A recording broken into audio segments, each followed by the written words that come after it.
Now Ahab told Jezebel all that Elijah had done, and how he had killed all the prophets with the sword.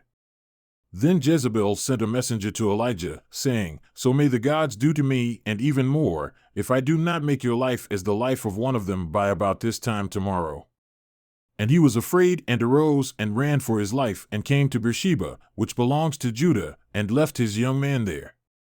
But he himself went a day's journey into the wilderness, and came and sat down under a broom tree, and he asked for himself that he might die, and said, "It is enough, now, O Yahweh, take my life, for I am not better than my fathers."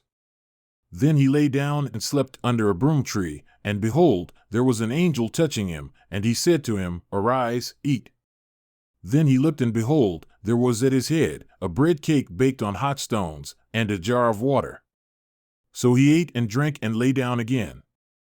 And the angel of Yahweh came again a second time and touched him and said, "Arise, eat, because the journey is too great for you."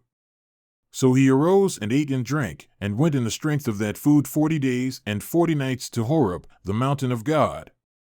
Then he came there to a cave and lodged there, and behold, the word of Yahweh came to him, and he said to him, "What are you doing here, Elijah?" And he said, "I have been very zealous for Yahweh, the God of hosts, for the sons of Israel have forsaken your covenant, pulled down your altars, and killed your prophets with the sword. And I alone am left, and they seek my life, to take it away." So he said, "Go forth and stand on the mountain before Yahweh." And behold, Yahweh was passing by. And a great and strong wind was tearing up the mountains and breaking in pieces the rocks before Yahweh, but Yahweh was not in the wind. And after the wind, an earthquake, but Yahweh was not in the earthquake.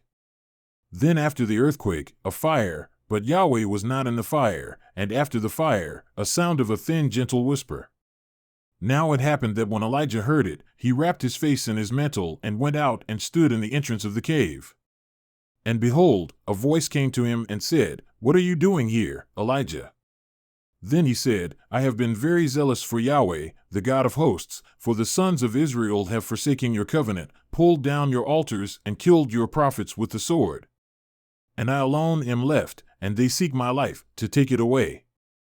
And Yahweh said to him, "Go, return on your way to the wilderness of Damascus, and you will arrive and anoint Hazael king over Aram, and Jehu the son of Nimshi you shall anoint king over Israel, and Elisha the son of Shaphat of Abel-Meholah you shall anoint as prophet in your place. And it will be that the one who escapes from the sword of Hazael, Jehu shall put to death, and the one who escapes from the sword of Jehu, Elisha shall put to death. Yet I will leave 7,000 in Israel, all the knees that have not bowed to Baal, and every mouth that has not kissed him." So he went from there and found Elisha the son of Shaphat, while he was plowing with 12 pairs of oxen before him, and he with the 12th. And Elijah passed over to him and threw his mantle on him. So he forsook the oxen and ran after Elijah and said, "Please let me kiss my father and my mother, then I will follow you." And he said to him, "Go back again, for what have I done to you?"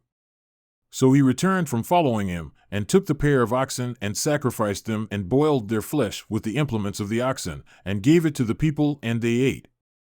Then he arose and followed Elijah and ministered to him.